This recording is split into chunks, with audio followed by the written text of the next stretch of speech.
to Viewpoint, your program with personalities, politicians, and perspectives. This morning we're going to bring you a politician or a personality. I don't want to skip that. We'll go back and open up again. He's not a politician by any stretch. But a gentleman who's been here in Logan County for a long time, and Mrs. Busby's going to introduce him. But first, Viewpoint, kudos. The old man went down to Springfield Airport last night to welcome home the men who had been to Washington on the honor flight. Kudos to the several hundred people who showed up down there. The place was just packed. And as it turned out, I didn't get to welcome them at all because the plane was late getting back, and I knew I had an early morning call here this morning, so we came home. Oh, for all of you who wanted to know, I didn't drive at dark. Jesse White, the Secretary of State, sent me a letter, nasty letter, told me I couldn't drive at night. So, anyway, that brings me up the kudo I really want to make. Since the honor flight started a long time ago now, excuse me, please, I get all choked up when I think about this. Aaron and Joyce Leisman have bought small flags and fans and so forth, I like fan, on the internet. And they take them down there and they sell them free wheel. You know, they've got the flag set out there in a bucket and somebody drops in. And it's amazing the number of people drop in $5, $6, $7, $8, $9, $10. And Aaron told me that last night coming home, they had almost $400 of volunteer of free will offerings for these flags. And Aaron and Joyce have done that for a long time. And so kudos to the Leismans for bringing in some extra money on their own volition, their own efforts, and they're very faithful about that. So good, big kudos to them. Let's get serious. We have something going on in the courthouse that we need to talk about. We sure do. And it's not salacious, so go ahead. I bet you're glad winter's over. It's not over yet. Double-edged sword. I love winter, but I also love the summer. You can get so much more done and so much more comfortably. Oh yeah. Maybe not today. All the wrapping that you have around the courthouse dome was flapping in the breeze all winter. It did suffer a little bit, yes. Yeah. Yes. We went to, I think the last time we were all gathered here, we talked about modifying how we attached it, and some of the actual material changes were made. And so far, it's held up nicely. We've got, you have to be careful that you don't lock in the air. You have to leave it circulate, otherwise you have this big hot air balloon or a big kite or a big it's substantial resistance, and it's been known to get a little breezy here. Yes, it has. This part of the country. The month of May was terrible. It was very obnoxious, and what we've done is created little portals and little escape routes for the wind. Once the air gets inside, it can leave. So it can, yeah. And without battering it to death. And actually, right now, it's making, the men are up there working. You can't tell that, but they're up there working. And it makes it very nice from a condition standpoint. The air is constantly moving. That may not mean it's cool air, but moving air sometimes knocks 15, 20 degrees down off of what the temperature is. That's right. Well, Bill, so maybe one or two people walk around the square that don't know what the heck's going on up there. Why don't we just take it back to square one and for benefit of both of our listeners, tell us what you're doing up there on the courthouse roof and the dome. What people see right now is an assembly of steel that is comprising the scaffold which allows the craftsmen to gain access in a comfortable fashion so they can work at arm's reach, if you will, from the surface of the dome. Each and every square inch of the dome they can reach comfortably and do their work. The work is basically consisting of removing the pre-existing copper that had suffered immensely through the years, natural deterioration, and possibly a little help. It's just conjecture, but we think that at one point in time back in the 50s and 60s, maybe the townsfolks allowed some kids with BB guns or little .22s to help with the blackbird or pigeon control Really? aspect. And if their aim was a little bit off, then it didn't kill the bird, but it sure made a hole in the copper. Yeah. Oh dear. So all of the resultant damage, both from wear and tear, the natural deterioration of the copper, as well as any other holes that may have come in, allowed the water to come in. And they were getting water, significant enough amount to the interior, where they decided back in the mid-70s they would completely coat this copper with a fiberglass composition. Probably, it's hard to criticize your predecessors for something that you know now was kind of not the best thing to do. It was done in good faith at the time. Exactly. Best intentions. They no doubt quieted the water leaks down to almost non-existent, if totally non-existent. So they achieved that goal, and now, lo and behold, fiberglass doesn't last forever. It was starting to come unraveled. Again, just the natural process of deterioration. It was splitting, it was failing, it was delaminating from the copper, it was allowing water to get in behind it, finding the old areas where water was getting in, and lo and behold, they were having water come into the courthouse. David Blankenship, who was at the time Building and Grounds chairman, contacted me. We talked for hours. Developed a phenomenal relationship, got to the point where he invited me over, and that's where that relationship began. We looked at it. I told the county that I thought that there were significant things that could be done to help to restore the dome back to its original grandeur. So that's what we're doing. We're removing all the copper and fiberglass, and we're going to be putting in new copper.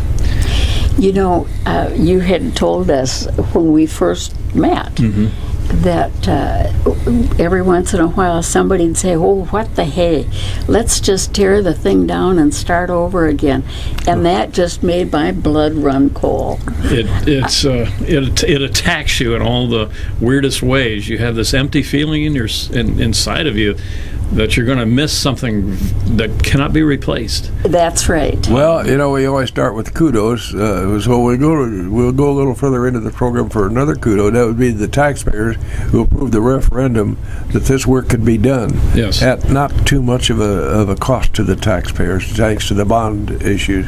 Yeah. And so kudos to all you taxpayers who voted in favor of this, and to those who said no. Yeah, really. But seriously, that was a matter that had to be done. Inevitably, it was going to be a heck of a lot more expensive than it is today. Had nothing been done at all. True. And True. We have an architectural gem there. Our courthouse is really, from an architectural standpoint, one of the prettiest courthouses in the 102 counties we have here. Yeah. Well, I understood it from when I first came on board. Got a lot of information from other courthouses in the state, a lot of other people that not only were very intimate with this courthouse, but knew of other courthouses. And apparently, Logan County has the first or second, depends on who you talk to, most attractive, most desirable, most visited courthouse in your state. Is that right? And concomitant with that, Mr. Walter, we've got a bunch of people, our county employees that serve us in the various offices that are in the county courthouse. They're great people to take care of their clients. All those officers are well run, and so kudos to those folks there too. Yes, they have people that care. Yeah. Probably a little more than what you would normally find with folks in that position. It's like their home. Yes. And they want, and they take a kind of proprietary interest in that. Totally. Yeah. But don't you think small town America lends itself better to that kind of attitude? Yes. Oh my, yes. Yeah. Yes. And I'm going to throw another kudo out to David Blankenship. Thanks to his liaison with Mr. Walter, things are going along nicely there. You can control weather conditions. And boy, they had to be awful during the month of May. That wind never quit from sun up to sundown. And sometimes it was colder than a well digger. Yes. We heard comments continuously about that fact. Yeah. They get down at the end of the day, and you feel like you just got off of a bucking bronco. Yeah.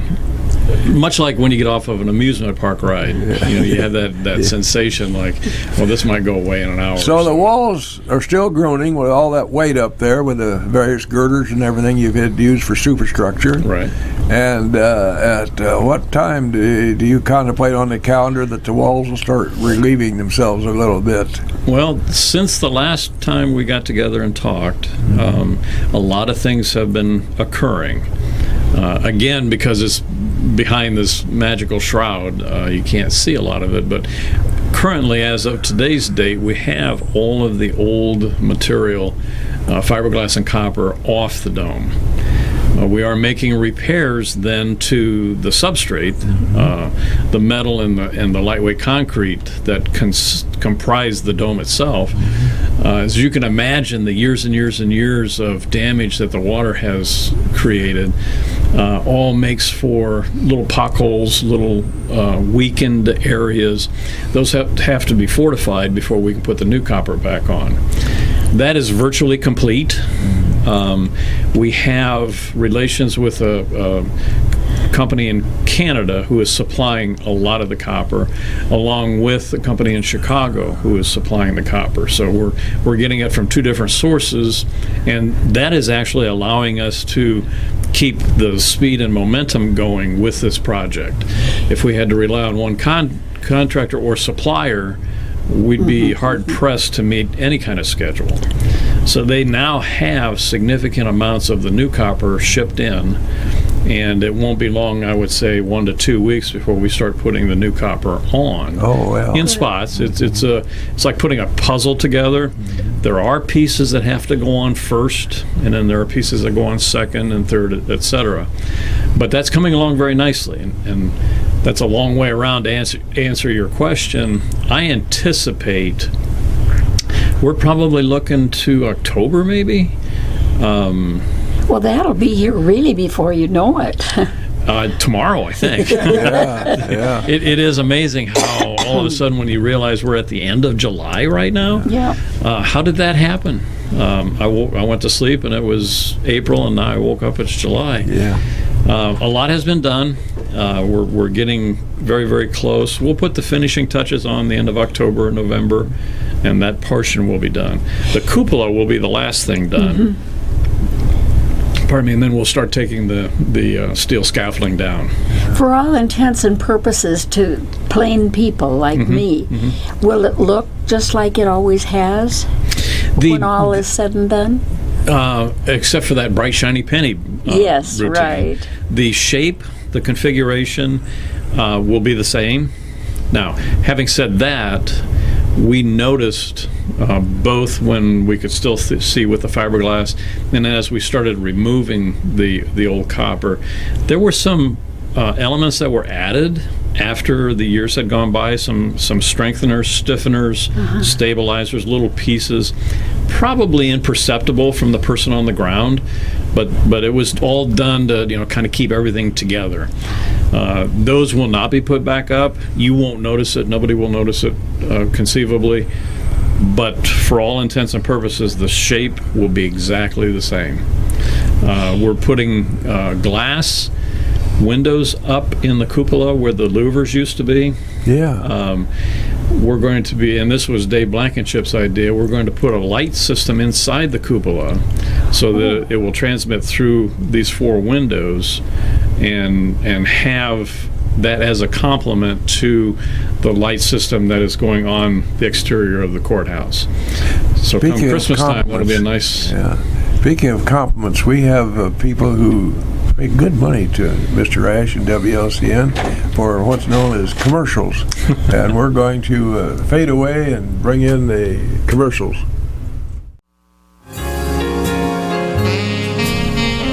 And having paid obeisance and respect to our sponsors, we're right back live in the studios here at WLCN. Our guest this morning, Mr. Bill Walter. Mr. Walter is in charge of the courthouse dome renovation project that you might have noticed going along. They don't have a Band-Aid over that. It's just not an alley. It's a major surgery up there.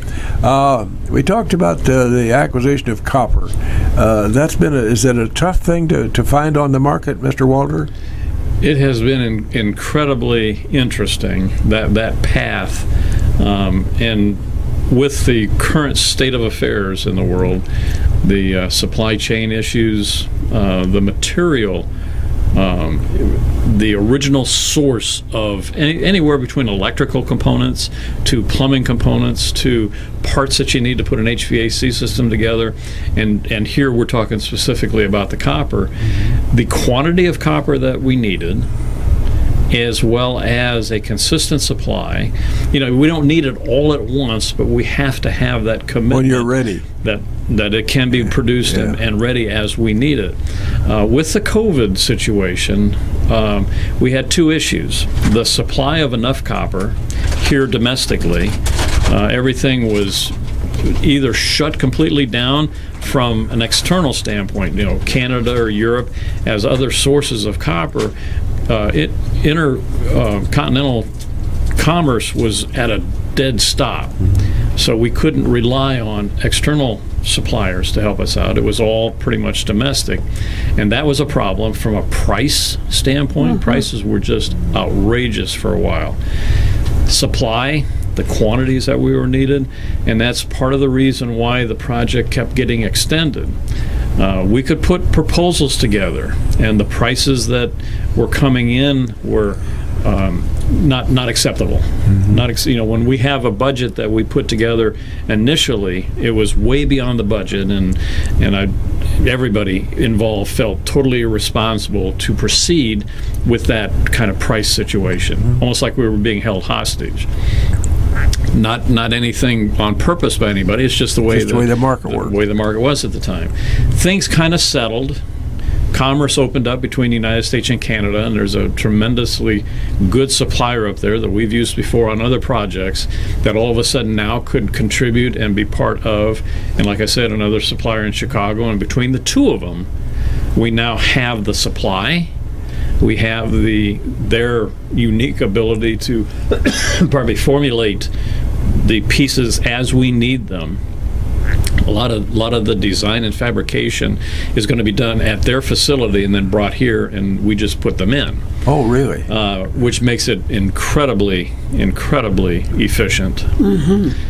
So we were able to get the supply. The prices have come down, and the supply, in terms of timing, is not an issue now. So we were able to get the prices back down to where it was comfortable and well within our acceptable region based on our budget. So it was a significant issue. And that probably cost us 6 to 8 months trying to get the perfect combination and keep it within a reasonable amount of money. And that's been difficult. And even the balance of the project now, we have what we call the performance contract, which is basically putting in a new HVAC system, complementing that with upgrades for the electrical and plumbing as it is associated with the HVAC. And a few other items, light upgrades to LED lights, some things like that are going to be with that. We call it our energy package. So all of that is now probably going to start within a week or two. And that comes after you can't do any of that until you get your basic work done. So you're now beginning to get to a point where some of that HVAC and all those other things you mentioned can be attached. Yes. And that, of course, brings another problem for the employees and associates at the courthouse. Any of them going to be dispossessed of their office? They are. We have evolved, and this is through a lot of research and discussion with all of the participants in the courthouse and with the professional staff.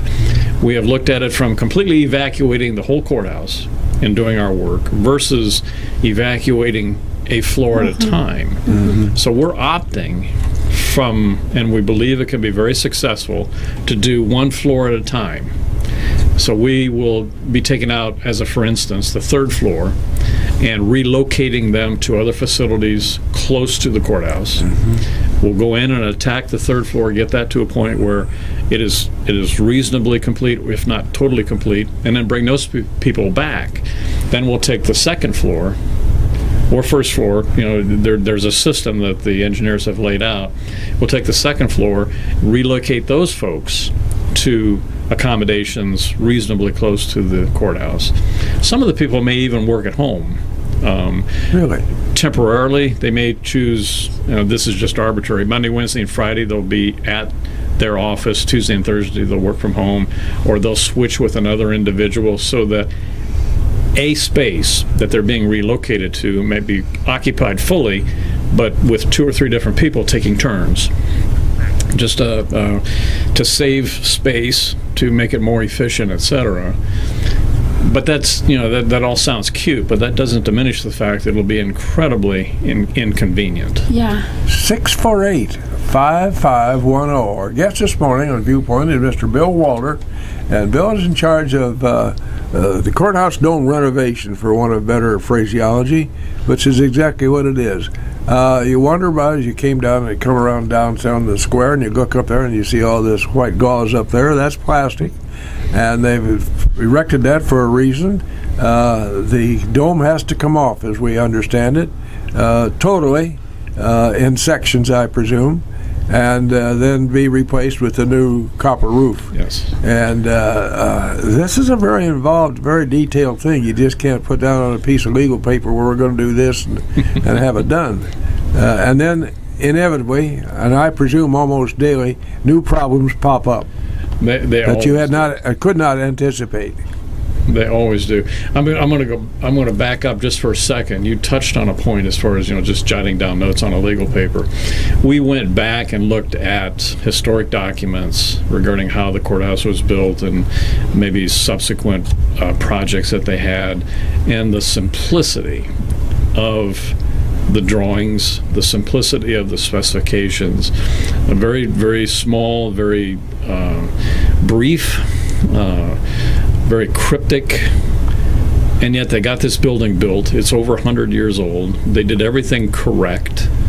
We can't go back and criticize that from an engineering standpoint this was incorrect. Mm-hmm. Everything functioned, everything worked perfectly, and yet I could pick up the stack of papers that created that courthouse, and it was very light, very efficient, very, very simple.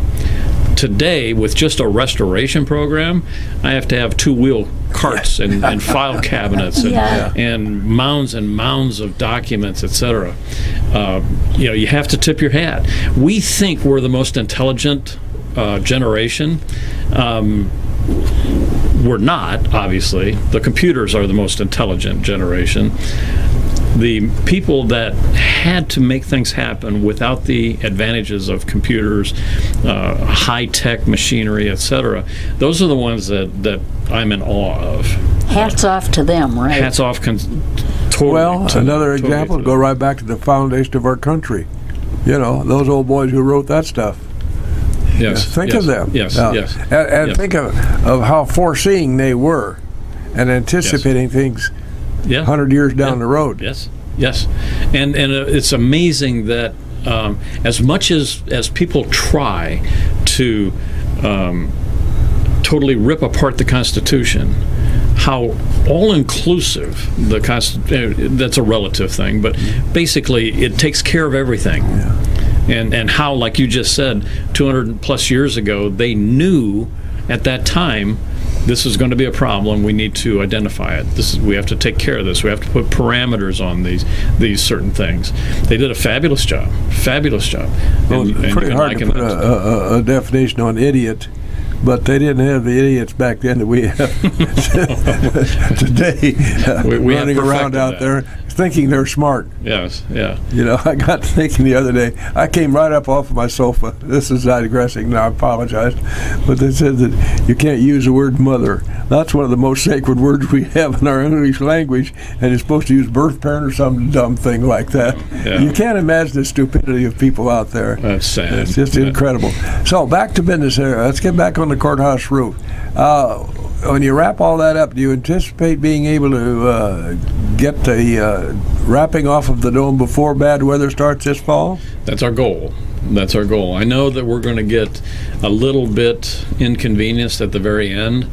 The nice thing is that because it's going to be in its final stages, we don't have to worry so much about the impact that bad weather or that type of thing will have on the dome, because it will be protected. We'll be at the very finishing stages of little detail work here, little tightening, loose, dotting I's and crossing T's, if you will. So we anticipate that before the very bad weather, November, December, January, February, that we'll have that off the roof. We're striving towards that, and as it stands right now, it looks very, very doable. We're happy that what we had produced from a schedule standpoint is being met, and in some regards even exceeded. The contractor is doing a fantastic job. So go ahead, Mrs. Busby. Well, there's an element of luck in that too, isn't there? That you got a good contractor. And Well, a lot of things typically, as the world is, goes wrong. yeah. And if you plan appropriately and you do a good job and you have a seasoned contractor who has gone through the hoops before, can virtually predict things that might happen and be prepared accordingly, you can have all of that, and you're still going to run into that totally bewitching, unforeseen situation. Something out of left field. Yeah, and it's just an ability to, like the Marines, adapt, improvise, and overcome. If your contractor thinks the same way, and your design professionals and the county, it's not that you run into a problem, it's what you do about it. And we don't like to dwell and go to the corner and cry. We get that out of the way in 5 minutes, and then we go back and attack it. I was thinking about it physically, getting the new copper to the joint where you're going to put it up.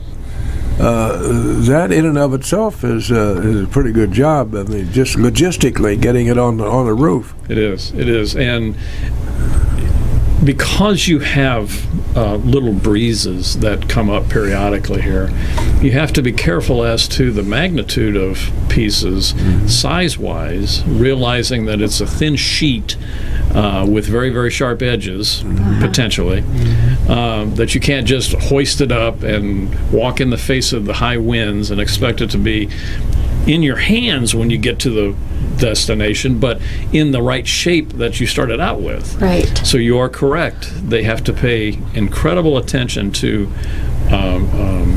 how they execute the transportation from the ground up to the dome. We have lifts, we have the staircase, we have a lot of things, but it ultimately boils down to the attention of the actual individual that is transporting these, to make sure all the pieces are lifted properly. If one piece takes two men, don't try to do it with one. They already know those things. So invariably, all the pieces are going to get there the way they should. And if the climate is not suitable, let's wait till tomorrow. It's better to take a piece up and take 2 days and have it perfect than trying to straighten out a piece or replace a piece. Oh, yeah. 648-5510. I guess this morning, Mr. Bill Walter, as I've indicated before. Mr. Walter, getting men to apply their skills up on the courthouse roof, this is more than a tri-square and a handsaw job. This is a pretty complicated job. Whence cometh your laborers to do all this work under your jurisdiction? Ask me that question again. Well, where do we find these men who are competent and qualified? Because this is really a big deal. It is a big deal, and it is made difficult, and I'll back up and cover that comment. Made difficult because for some reason with this pandemic, our labor forces for craftspeople has disappeared. Really? And I had a conversation with a bright individual the other day, and we're both throwing up our hands. Where did they all go? Mm-hmm. Why is it that everything was virtually okay before the pandemic, and now we can't find anybody? 80,000 truckers we need. where did they go? And was this the case before the pandemic? That's a silly conversation to be had later. Sure. But as far as craftsmen, you are correct. This is not something that you hire somebody and 2 days later they're competent. You have to have people that have been in the business, in the industry, and have done the work for a considerable amount of time before they're considered adequate. And that's a far distance from being a craftsman. So it's an evolution. It's a process that you go through with an individual. The only way to really do it is they have to physically do it. They're trained off-site, they're trained in a classroom, they're trained in field, on test sites before they're allowed to come in and touch a project such as this. But once they're trained, etc., then they come and they actually physically do the work, and that's how they get better. The company that is doing the work now, Durable Restoration, has the people, and we are with the knowledge that we're blessed because they have in their company 3 of the top 10 metal people in the world Really? doing this type of work. Now that's a relative thing, it's an opinion thing, but based on the industry, that's how they rank the individuals. They're very talented, and they surround themselves with people who can provide assistance, like the sous chef, the assistant, the person that is right there. They think the same way. They know what tool the guy is going to need before they ask for it, so they have it ready for them. They know the piece has to be moved because he knows what the guy is thinking already. So it's a beautiful thing to watch. The teamwork and the synergy. It's not just one individual, it's a team, and they all have their job and they all know they're supposed to do it, and they don't whine at all. Why is so-and-so, why does he get to do this and I'm stuck over here doing this? They respect the fact that each thing that is required on the job requires talent, requires teamwork, and an effort that is equal. Everybody gives 110%, and it works out well during the day. How long have you been in this business? Since I was about 3. Yeah. My grandfather was from Germany. My dad came in under his tutelage. And I, since I was old enough to remember walking around the dinner table, that's all I heard was that conversation. And then when you're old enough to pick up a bucket or a brick or a concrete block, whatever, that's what you did. So you grew up thinking that must be the only thing that people do in the world is what I'm doing. That's all I was ever exposed to. So very quickly you understood the difference between a claw hammer and a ball peen. Exactly. Have you had difficulty keeping workers due to various ailments or whatever? Have you had a decent workforce? Well, I'll give you an example, and it actually pertains a little bit to this project. Some of the heavy steel members that are up on the roof that are providing the support and distributing the weight of the steel scaffolding came from Texas, and it was a difficult proposition. We're talking about steel, and at the time during the pandemic, we are asking for these steel members that weren't readily available. So we had to wait an inordinately long period of time to find them, have them produced, and then brought up. And we found some from Texas. We had it all laid on a flatbed, or a particular portion of that order laid on a flatbed. Had the driver, he was ready to go. That morning, he was getting into the cab of that trailer lowboy setup. A tractor lowboy setup. And somebody else came over to him and said, I'll give you $500 more than what you're being paid now to drive this tractor over here. So we were waiting 2 more days to get that load up here. Now, that's a silly way to answer your question. There are a lot of people that will do unorthodox things to get your employees from you so they can have a productive crew themselves. If you treat people fairly and you make it a pleasurable situation to come to work and perform, and you have great pride, there's very few that can take that employee away from you. The ones that are distressed, that have legitimate complaints, they're easily taken and they go work someplace else. That's just part of business. You have to be careful and create an atmosphere that people that they want to come to work and they don't want to leave. So far, knock on wood, everybody and everything surrounding this project has not had that problem. 648-5510. Our guest this morning again, Mr. Bill Walter. Bill, have you uncovered any unexpected surprises as you worked on that dome? It's an interesting way of answering that. Yes and no. We knew that there were going to be situations from a condition standpoint underneath the fiberglass covered copper. It was difficult to guess from a percentage standpoint, well, how much of the base structure is going to be compromised because of all the water damage. So we knew going into it there would be some change orders and there would be additional work pending what extent we found.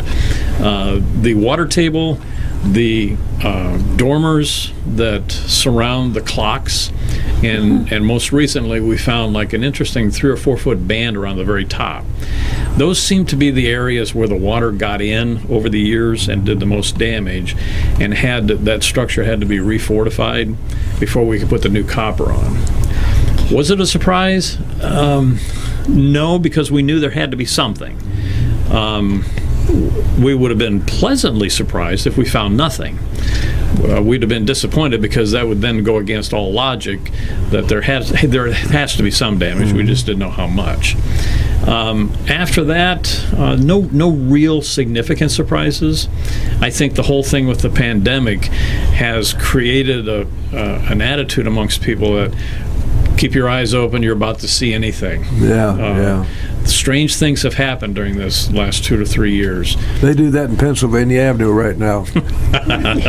Yes, indeed. Yes. You ain't seen nothing. That's right. As the Sideshow Barker says, you ain't seen nothing yet. That's exactly right. The clocks, were they been damaged, or are they in good working condition? All the clocks work. All the clocks keep time. They will be refurbished. They have glass. Obviously, they use that as the clock face, the backdrop, and they've had light systems behind it over the years, from fluorescent to incandescent to God knows what, trying to illuminate the clocks at night. We're going to replace the glass. A lot of the glass is broken, cracked, not missing, compromised. We'll replace the copper ring around. We'll probably take the letters off and refinish those. Powder coat perchance.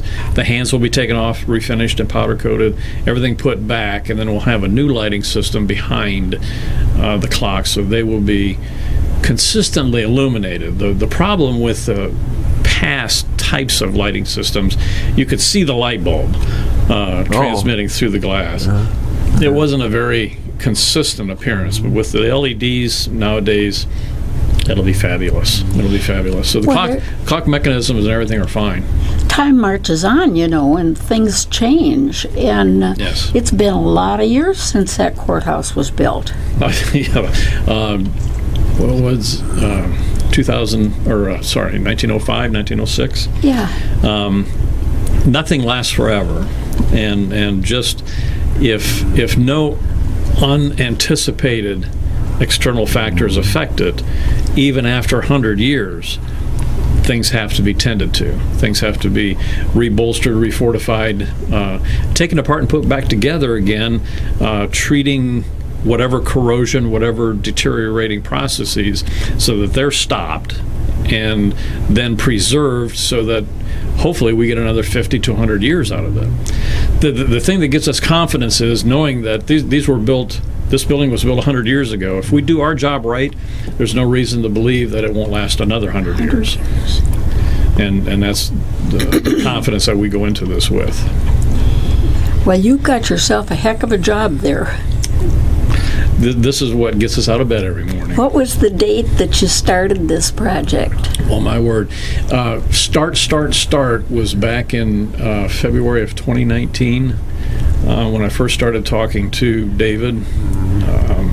April, I think things really got momentum when I started talking to the board, and it was about a year-long process before, the weeding out, what do we need to do, what can we get away with, what shouldn't we do right now, maybe put that on the back burner and have that as a project 4 or 5 years from now.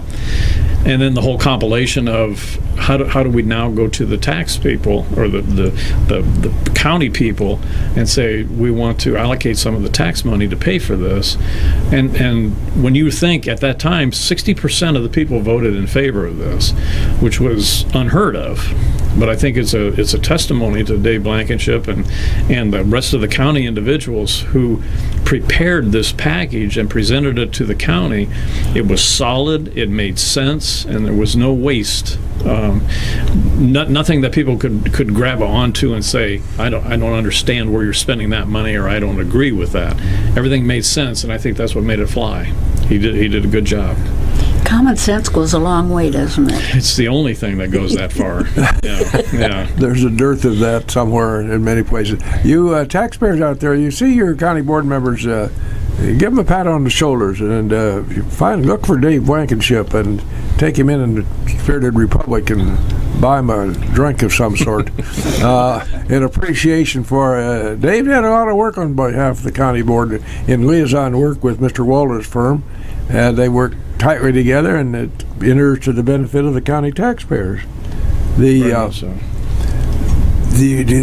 there a committee so far formed to have a big hoop-de-doo when this is all said and done? Well, the last time I was here, I think we spoke about the fact that you're going to be there championing the whole situation. We'll have, actually, here in the very near future, we'll have some shovels being turned as a groundbreaking to get started off with this performance contract. The HVAC, it's going to involve some core drilling out in the field of the courthouse as part of the geothermal component of the HVAC, and we want the public to know that it's kicking off. And again, it's kind of a quiet process. Now you'll see obviously the digging on the grounds, but everything else will be done inside, so people passing by won't really know what's going on. How have you scheduled? Oh my goodness gracious! Look at the clock, for goodness sakes! How have you scheduled the arrival of, well, let's say copper, the new materials? Do you have it tried to work it to a just-in-time delivery situation? We're not keeping anything on site any longer than what we have to. When I say that from a storage standpoint, yes, it gets there, it gets put where it belongs, and then it's taken up on the roof virtually immediately, say within a week, so we don't have any excessive inventory stored on site. That takes a very good scheduler to know when to have it shipped, what pieces you're going to need, and how they're going to fit together. Well, again, you're kind of like the circus maitre d'. You got a lot of balls in the air, juggling around here and there. Bill Walter, we appreciate very much taking your time. Mr. Walter comes all the way from Ohio here to work on this job, and he's very graciously agreed to spend a little time with us again, trying to update you on what's going on in your Logan County Courthouse. Thank you very much, Mr. Bill Walter. You are most welcome.